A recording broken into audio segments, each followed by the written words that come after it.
अस्सलामुअलैकुम dear student.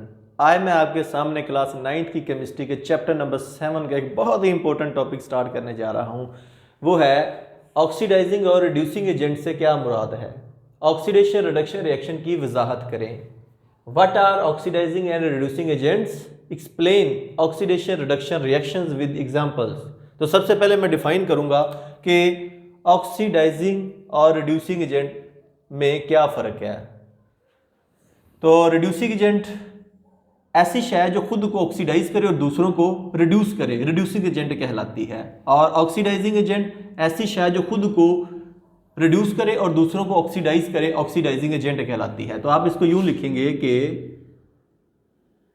Reducing agent को ऐसी शय जो खुद को ऑक्सीडाइज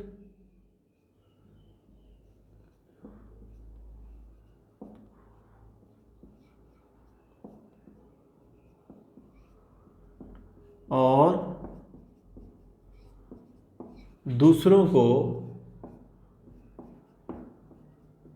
रिड्यूस करे, रिड्यूसिंग एजेंट कहलाती है।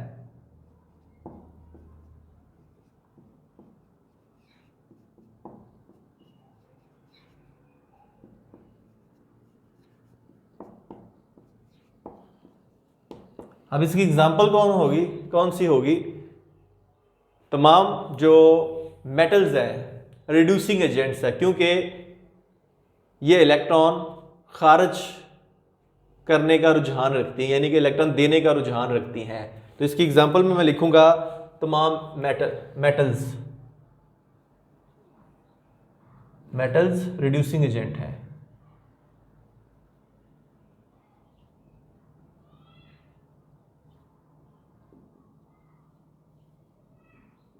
इस तरह बात करते हैं ऑक्सीडाइजिंग एजेंट की कि ऐसी शय जो खुद को रिड्यूस करे, ऐसी शय जो खुद को रिड्यूस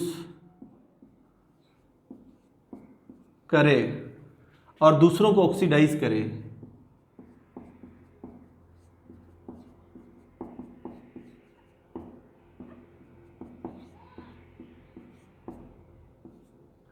ऑक्सीडाइजिंग एजेंट कहलाती है।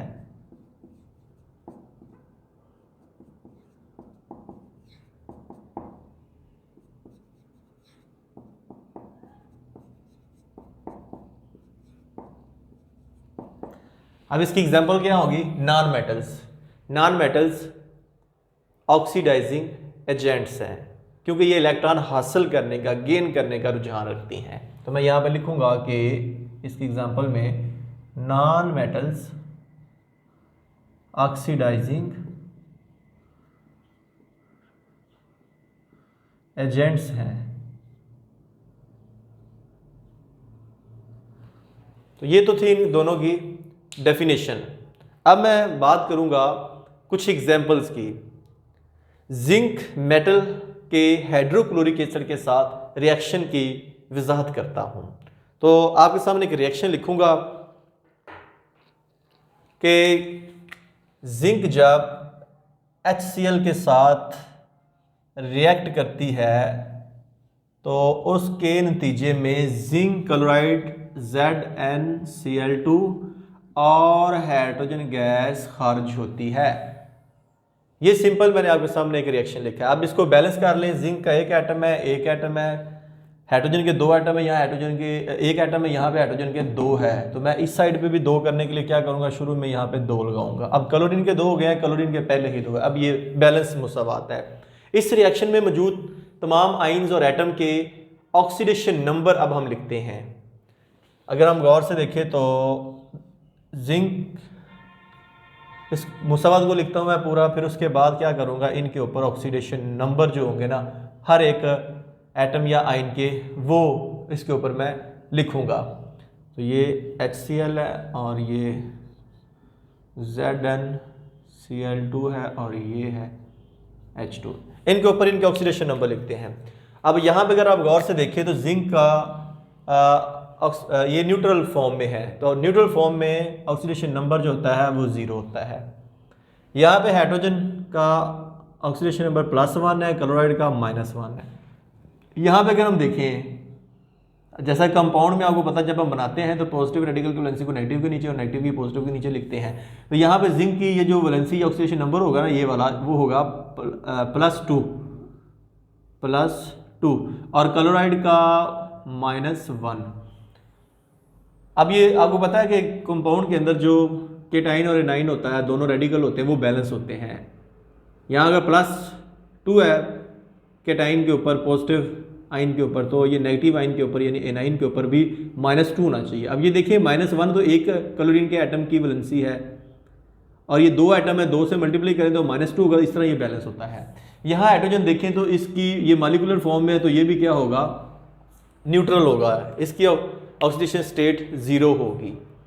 ऑक्सीडेशन रिडक्शन से ऑक्सीडेशन स्टेट देखते हैं कि तब्दील हुई है या नहीं।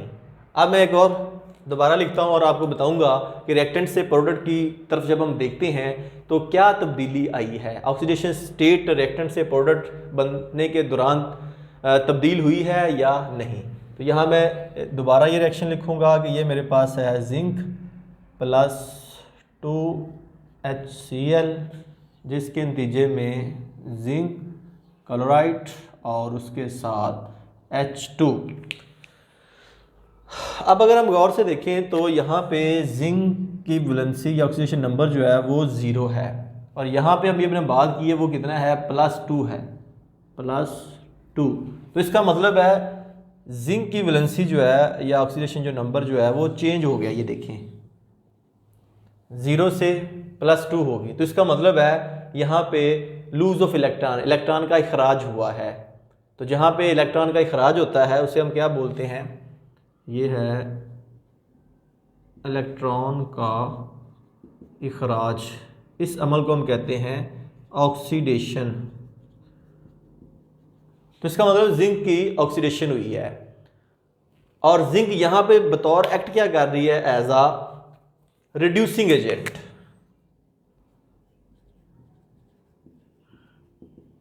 Reducing agent. इसी तरह अब हम देखते हैं कि यहाँ पे अगर देखें तो हाइड्रोजन की वैलेंसी है +1 और क्लोराइड की -1, और इधर अगर हम देखें क्लोराइड की वैलेंसी जो है वो -1 है, बैलेंस है, और यहाँ पे देखें तो 0, न्यूट्रल मॉलिक्यूल की 0। अच्छा, अब देखिए चेंज कहाँ पे आई है। अब अगर हम गौर से देखें तो हाइड्रोजन की यहाँ पे +1 है, यहाँ हाइड्रोजन की है 0, यानी कि यहाँ पे गेन ऑफ इलेक्ट्रॉन हुआ है, इलेक्ट्रॉन का हसूल हुआ है। यानी कि मैं इसको यहाँ पे यूँ शो कर देता हूँ हाइड्रोजन को, ये इलेक्ट्रॉन का हसूल हुआ है।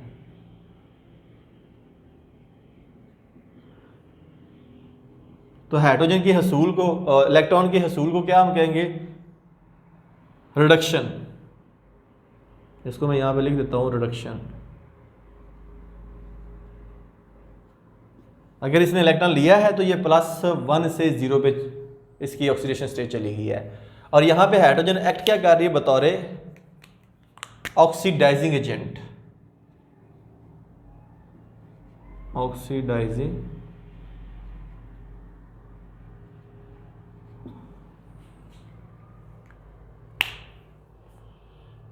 तो ये मैंने एक एग्जांपल दे दी है जिसमें आपको कंसेप्ट अब क्लियर हो चुका होगा कि किस तरह ऑक्सीडेशन रिडक्शन हुई है और कौन सा एटम या आइन वो बतौर ऑक्सीडाइजिंग या रिड्यूसिंग एजेंट के तौर पे काम कर रहा है। तो जहाँ पे ऑक्सीडेशन हो वहाँ पे अगले की जो कर रहा है वो रिड्यूसिंग एजेंट होगा, और इसी तरह जिसकी अपनी रिडक्शन हो रही है वो दूसरे की ऑक्सीडेशन करता है, यानी ऑक्सीडाइजिंग एजेंट के तौर पे काम करता है। अब हम एक और एग्जांपल लेते हैं, उससे आपको मैं मज़ीद कंसेप्ट ये क्लियर करता हूँ एक और एग्जांपल की मदद से।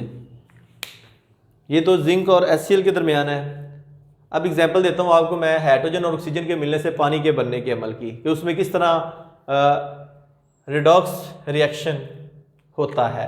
तो आपके सामने पहले लिखूंगा हाइड्रोजन और ऑक्सीजन दोनों के मिलने से बना पानी यानी H2O। इसको बैलेंस करते हैं। हाइड्रोजन के 2 एटम है, 2 ऑक्सीजन के 2 हैं, यहाँ पे ऑक्सीजन के 1 है तो शुरू में 2 लगा दूंगा। अब हाइड्रोजन के 4 हो गए हैं तो यहाँ हाइड्रोजन के 2 हैं, इसके शुरू में भी 2 लगाऊंगा तो ये भी बैलेंस हो जाएगी। अब हम दूसरे स्टेप पे क्या करते हैं, ऑक्सीडेशन नंबर लिखते हैं सबका। तो यहाँ पे जैसा कि आप जानते हैं ये हाइड्रोजन है, ये ऑक्सीजन है, क्योंकि ये आपको पता है न्यूट्रल मॉलिक्यूल है, इसका ऑक्सीडेशन नंबर 0 होगा। ऑक्सीजन भी न्यूट्रल है, इसका भी ऑक्सीडेशन नंबर 0 होगा। और इनके नतीजे में जो पानी बना है ये एक कंपाउंड है H2O। यहाँ पे अगर हम देखें तो ऑक्सीजन की जो वैलेंसी है वो आपको पता है कि -2 होती है और हाइड्रोजन की +1 होती है। अब देखते हैं तीसरे स्टेप में कि इस रिएक्शन में ऑक्सीडाइज और रिड्यूस होने वाले एटम को मुसव्वा से हम कैसे मालूम करते हैं। तीसरी दफ़ा फिर मैं ये रिएक्शन लिखूँगा, यहाँ 0, यहाँ पे ऑक्सीजन 0 और यहाँ पे 2 H2O +1 है -2 है। अब देखते हैं कि किस की ऑक्सीडेशन स्टेट तब्दील हुई है। सबसे पहले बात करते हैं हाइड्रोजन, ये न्यूट्रल से चली गई है +1 में। तो न्यूट्रल से +1 होने से क्या मुराद है, यहाँ पे क्या हुआ है, ऑक्सीडेशन,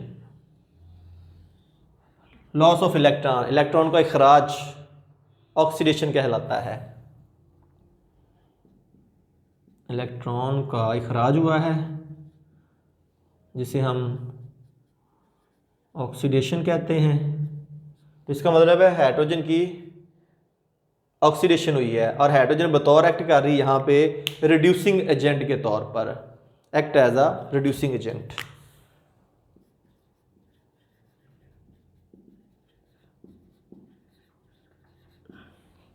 अब हम चलते हैं नेक्स्ट, देखते हैं ऑक्सीजन। ऑक्सीजन को देखें तो यहाँ पे इसकी 0 है, यहाँ पे -2 हो चुकी है, यानी कि 0 ऑक्सीडेशन स्टेट से -2 हो चुकी है। इसका मतलब है यहाँ पे गेन ऑफ इलेक्ट्रॉन हुआ है, इलेक्ट्रॉन का हसूल हुआ है, इलेक्ट्रॉन का हसूल।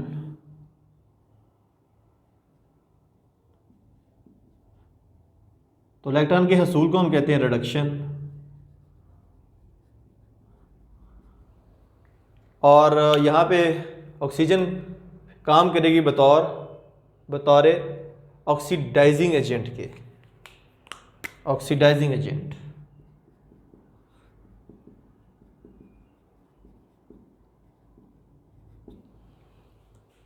तो ये आपको वाज़ह तौर पे यहाँ पे नज़र आ रहा है ऑक्सीडेशन स्टेट में चेंज, जो तब्दीली आई है उससे हमने देखना होता है कि किस एटम या मॉलिक्यूल की ऑक्सीडेशन हुई है या इनकी किसकी रिडक्शन हुई है।